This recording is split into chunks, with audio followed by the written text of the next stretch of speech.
Ukrainian forces destroy Russian S-300 air defense systems using American HIMARS. Ukrainian military on Saturday released a new video that appears to show burned-out Russian S-300 surface-to-air missile systems in the occupied Kherson region, Ukraine. The footage was reportedly filmed near Zelenotropinski, which is a city located in the southern Kherson region. Ukrainian forces successfully destroyed at least 2 launchers of the S-300 surface-to-air missile systems and 1 command post vehicle. Russia has reportedly lost more than 65 surface-to-air missile systems, including modern Pantsir S-1 and Buk M2 since February 14. But it is the first confirmed loss of the S-300 family air defense system. The S-300, NATO reporting name SA-10 Grumble, is a Russian-made surface-to-air missile (SAM) system capable of engaging aircraft and drones in addition to providing some cruise and ballistic missile defense capability. The S-300 system was first deployed by the Soviet Union in 1979, designed for the air defense of large industrial and administrative facilities, military bases, and control of airspace against enemy strike aircraft. The system is fully automated, though manual observation and operation are also possible. S-300's components may be near the central command post, or as distant as 40 kilometers. Each radar provides target designation for the central command post.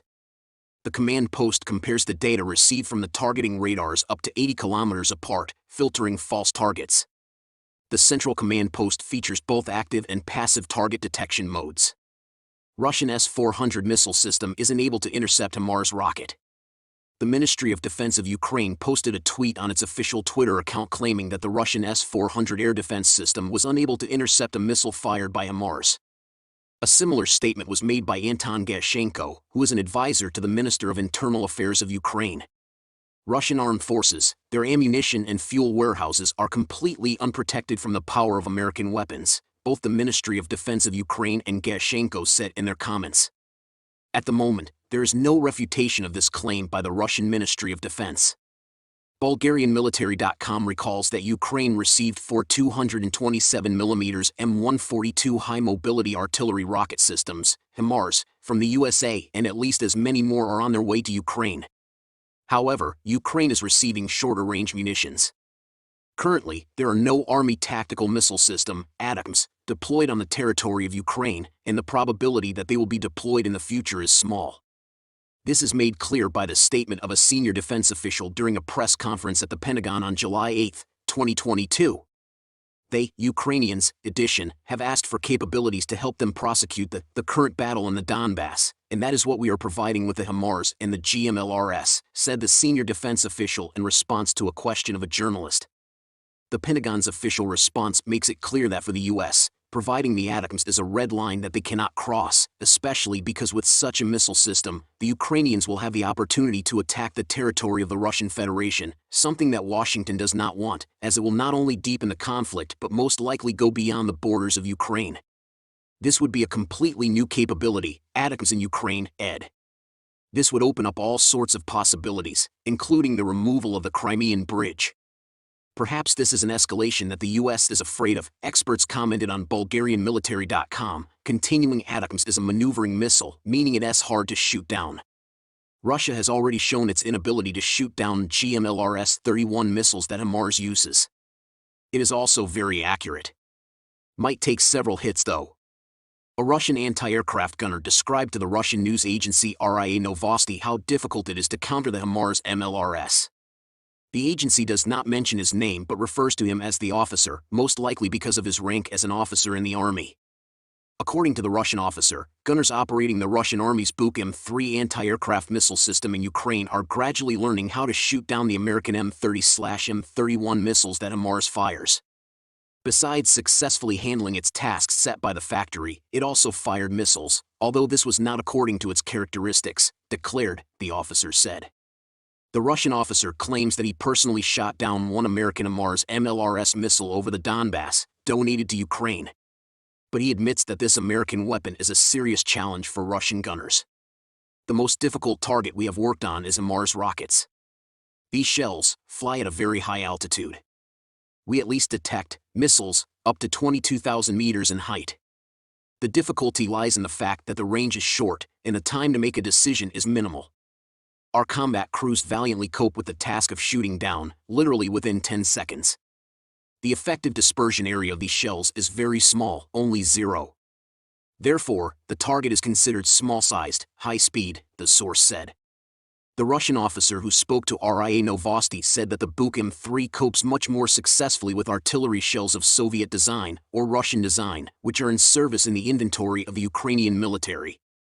As an example, he gives that over the Donbass Buk M3 successfully intercepted and shot down 95% Ukrainian Tochka-U missiles fired.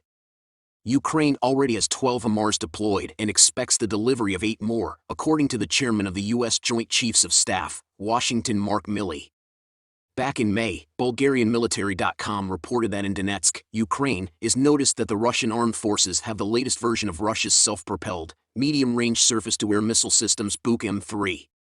The Belgian online defense portal Army Recognition also confirmed this information, citing a video circulated on the Telegram channel. Using U.S.-supplied HIMARS rocket launchers, Ukrainian forces struck the Antonivsky Bridge, a critical Russian supply line, late Tuesday. The next day, authorities in Russian-controlled Kherson closed the bridge, the only one in the city, after Ukrainian artillery delivered a surgical strike on the structure, according to a spokeswoman for the Ukrainian military's Southern Command, Natalia Gumenyuk. Traffic on the bridge is blocked. Indeed, another HIMARS strike was launched during the night, Kirill Stramusov, the deputy head of the Russian administration in the region, said on his Telegram channel. We have provided for all things like this, and in fact there are several ferry crossings. Destroying the bridge would cripple the Russian military's ability to supply its forces in the Kherson region, which Russia has occupied since it annexed Crimea in 2014. The only other crossing is a dam at the hydroelectric plant in the city of Novokakhovka, which has also come under Ukrainian fire but remains open. Stramusov told Interfax, an independent Russian news agency, that the Antonivsky Bridge, which crosses the Dnieper River, was still standing as of Wednesday. He said that while the bridge's structure had not been compromised by the shelling, there were holes that prevented vehicles from crossing. The bridge was already closed to trucks after last week's attacks from Ukrainian forces, but it remained open for passenger vehicles until Tuesday's strike. The delivery of the HIMARS, or High Mobility Artillery Rocket System, weapons to Ukraine has significantly boosted the military's defensive efforts against Russian troops. The long-range missile systems have better precision and a faster firing rate, compared with the country's dated weapons. Last week, the White House announced it would send 4 more HIMARS systems to Ukraine to supplement the dozen that the U.S. has already provided. Ukrainian President Volodymyr Zelensky has thanked President Joe Biden for the latest round of military weaponry, describing it as critically important, powerful arms that will save our soldiers' lives, speed up the liberation of our land from the Russian aggressor.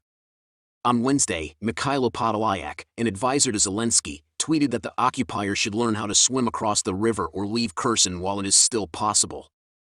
The liberation of Kherson region from the Russian invasion continues, thanks to our courageous warriors who are making a superhuman effort to have our flag flying over our area, said Dmytro Butryi, the head of the Kherson Regional Military Administration.